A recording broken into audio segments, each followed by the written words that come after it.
Welcome back. आप देख रहे हैं बनो अपना फाइनेंस मिनिस्टर। और चलिए, सभी बोर्ड बैठक के बाद निवेशकों के लिए निवेश के लिहाज से कौन कौन से नए पैमाने अब सामने आते हुए दिखाई दे रहे हैं, इस पर बारीकी से बात करते हैं। मेरे साथ जुड़ गए हैं सुनील सुब्रमण्यम, मार्केट एक्सपर्ट। सुनील जी, आपका बहुत बहुत धन्यवाद, आपने समय निकाला और अपनी छुट्टी पर हैं आप, उसके बावजूद आप जुड़ पाए हैं हमसे। वैसे कहाँ पर हैं इस वक्त और कैसी चल रही है आपकी छुट्टी, पहले यही बता दीजिए हमें। बहुत बहुत बढ़िया चल रही है। मैं यूरोप का टूर में हूँ, आज रोम पहुंच गया हूँ। तो आज रोम पहुंच गए जी। अच्छा, चलिए, आपको उसके बावजूद भी हम परेशान कर रहे हैं और पकड़ पकड़ के शो पर लेकर आ रहे हैं, धन्यवाद इस काम के लिए। तो सर चलिए, सेबी के बोर्ड बैठक में कुछ बड़े फैसले हुए हैं। तो सबसे पहले तो जो नई तरह की इन्वेस्टमेंट स्ट्रैटेजी का एक विकल्प यहाँ पर दिया गया है, जो कि पीएमएस और म्यूचुअल फंड निवेशकों के लिए और म्यूचुअल फंड हाउसेस के एक बीच का जरिया है निवेश करने का। 10 लाख तक जो निवेश कर सकते हैं एचएनआईज। कुछ उसके बारे में बताइएगा, किस तरह की ये एक नई क्लास है जहां पर पैसा लगाया जा सकता है?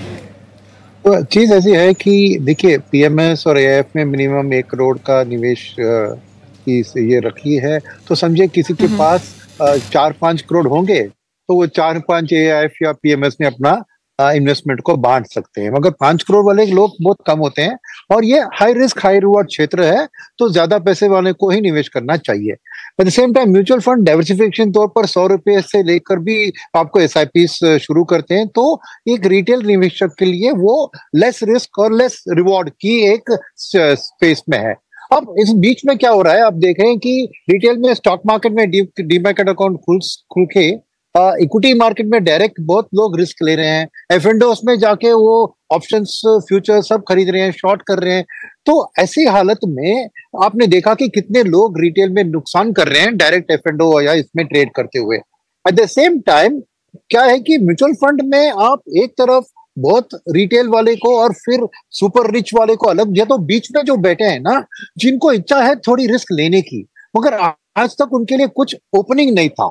डायरेक्ट इक्विटी में उनको जाना था। जबकि इंडस्ट्री में फंड मैनेजर्स एक्सपर्ट है, रिसर्च एनालिस्ट है, उनके पास पूरी जानकारी है, स्टडी करते हैं। तो क्यों ना इन दोनों के बीच एक 10 लाख तक की निवेश के जो लोग हैं, जो समझिए कि आपके पास 50 लाख का रकम है, तो 5-10 लाख के स्कीम से आप निवेश कर सकते हैं आसानी से।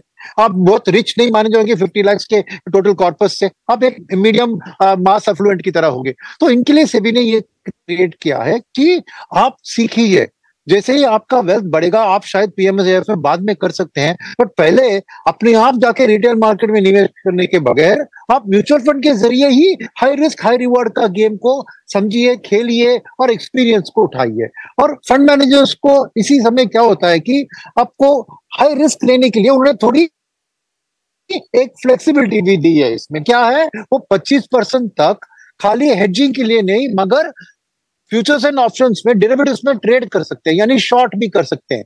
ये एक तरीके से हाई रिस्क स्ट्रेटेजी है, मगर फंड मैनेजर्स के पास एक एक्सपर्टीज है, एक जानकारी है, तो वो सोच समझ के ऐसी शॉर्ट सेलिंग करेंगे जिससे इन्वेस्टर्स भी उसको सीखेंगे। तो मैं ये अपने long term development of the stock market और रिटेल पेनिट्रेशन को इंप्रूव करने के लिए ये बहुत एक उम्दा स्टेप है।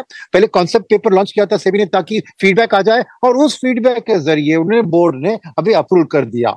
खास क्या इसमें कि अभी इसको म्यूचुअल फंड नाम नहीं दिया जाएगा, इनको इन्वेस्टमेंट स्ट्रेटजीज का नाम दिया जाएगा, ताकि एक क्लियर कट डेफिनेशन हो और रिटेल निवेशक भी जो इनमें करना चाह रहे हैं, रिटेल माने सुपर रिटेल समझिए, उनको भी एक इन्वेस्टमेंट स्ट्रेटजी माने समझेंगे कि ये थोड़ी हाई रिस्क है। क्योंकि म्यूचुअल फंड एक डाइवर्सिफिकेशन के कारण slightly lower risk lower reward के क्षेत्र में आते हैं। पीपल फूल नहीं होना चाहिए, मिससेलिंग नहीं होना चाहिए, इसलिए अलग एक नाम इन्वेस्टमेंट स्ट्रेटजी इनके लिए रखा है। और जिन लोगों को ऑलरेडी म्यूचुअल फंड में निवेश कर चुके हैं, डाइवर्सिफिकेशन का बेनिफिट उठा लिया है, अब उनको थोड़ा आगे बढ़ना है, थोड़ा ज्यादा रिस्क लेकर रिवॉर्ड पाने की कोशिश में, ये एक अच्छी कैटेगरी है। मैं समझता हूँ कि ये बहुत तेजी से एएमसीज लॉन्च करेगी इन्वेस्टमेंट स्ट्रेटजीज अपना, और इसका एक अलग एक स्पेस बन जाएगा मार्केट के अंदर। ये इन्वेस्टमेंट स्ट्रैटेजीज के तहत किस तरह का निवेश लोग कर पाएंगे? क्या ये एआईएफ जैसी कोई स्ट्रैटेजीज होंगी, या आमतौर पे जिस तरह के आपको फंड्स मिलते हैं उसी तरह की कैटेगरीज अक्रॉस मार्केट कैप्स आप अपना पाएंगे सर? मैं देखूंगा कि पहली चीज होगी कंसंट्रेशन होगी। जैसे म्यूचुअल फंड में ज्यादा डाइवर्सिफिकेशन होता है, एआईएफ में बहुत कंसंट्रेशन होता है। अब 10 स्टॉक की भी एआईएफ लॉन्च हुई है, पीएमएस के पोर्टफोलियोज भी 10 स्टॉक वाले, 5 स्टॉक वाले भी लॉन्च होते हैं। तो ये एक डिफरेंस जो होगी, इसमें कंसंट्रेशन का बेनिफिट लोगों को मिल सकता है, क्योंकि डाइवर्सिफिकेशन में रिस्क रिड्यूस होता है मगर रिवॉर्ड भी रिड्यूस होता है। कंसंट्रेशन से सोच समझ के अगर कंसंट्रेट कर दिया ना एक्सपर्टीज के साथ, तो उसमें फायदा हो सकता है। तो मेरा समझ में म्यूचुअल फंड के पोर्टफोलियो से यहाँ पे ज्यादा कंसंट्रेशन होगी।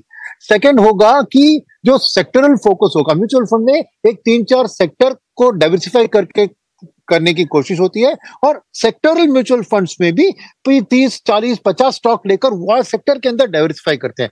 मगर यह है कि एक फोकस्ड एफर्ट एक सेक्टर के ऊपर आपको कॉल लेना है, तो वो भी एक इन्वेस्टमेंट स्ट्रेटेजी हो सकती है। तीसरी बात जो मैंने अभी बताया आपको कि इसमें इन्वेस्टमेंट मैनेजर या फंड मैनेजर शॉर्ट कर सकते हैं अगर चाहिए तो। उनको लग रहा है कि मार्केट बहुत ओवर हीटेड है, अभी गिरने की गुंजाइश है, तो जाके वो स्पेसिफिक स्टॉक्स या मार्केट को शॉर्ट कर सकते हैं। इससे एक प्रोटेक्शन, तो रिस्क रिवॉर्ड में ये एक इंपॉर्टेंट चीज है। ऑलरेडी फंड मैनेजर्स को up to 50% of the portfolio derivatives use करने का अप्रूवल दिया गया, मगर वो खाली हेजिंग के लिए, यानी शॉर्ट जब करते हैं, जब कवर करके, यानी एक स्टॉक होल्ड कर रहे हैं उसको शॉर्ट कर सकते थे, कवर्ड शॉर्ट इसको कहते हैं। मगर अब नेकेड भी शॉर्ट, वो स्टॉक पोर्टफोलियो में नहीं है, फिर भी जाके हम उसको शॉर्ट कर सकते हैं। तो ये एक स्मार्ट स्ट्रेटेजी है, मगर रिटेल निवेशक इसको बहुत डेंजरस है उनके लिए। मगर फंड मैनेजर इसका इस्तेमाल करके रिस्क रिवॉर्ड की जो बैलेंस होती है उसको इन्वेस्टर की ओर टिल्ट कर सकते हैं कि उतना रिवॉर्ड ज्यादा देने की कोशिश, मगर रिस्क को कम करा के थ्रू शॉर्टिंग। तो ये सब चीज है जो एआईएफ और पीएमएस तो कर सकती थी खुलेआम। और क्योंकि पीएमएस में समझिए डिस्क्रिशनरी पीएमएस में वो डायरेक्टली इंडिविजुअल के पोर्टफोलियो से निवेश किया जाता था, अब इसका जी जी सर म्यूचुअल फंड जी जी सर, एक और सवाल, क्योंकि समय थोड़ा सा कम है और मेरे ख्याल से आपको भी फारिग होना है। जी आप कुछ कह रहे हैं सर, आपकी आवाज नहीं आई। जी बोलिए। नहीं, मैंने कहा कि अभी टैक्सेशन का इम्पैक्ट क्लियर नहीं है कि इन्वेस्टमेंट स्ट्रेटेजी का म्यूचुअल फंड का टैक्सेशन का बेनिफिट मिलेगा या फिर पीएमएस की तरह इंडिविजुअल को लिए मिलेगा, एआईएफ की तरह। वो अभी क्लैरिटी शायद सीबीडीटी के साथ आ जाएगी, वो बाकी है। Sir mutual fund MF light के नियमों को मंजूरी मिल गई है पैसिव म्यूचुअल फंड्स के लिए, इसके बारे में जरा कुछ बताइएगा।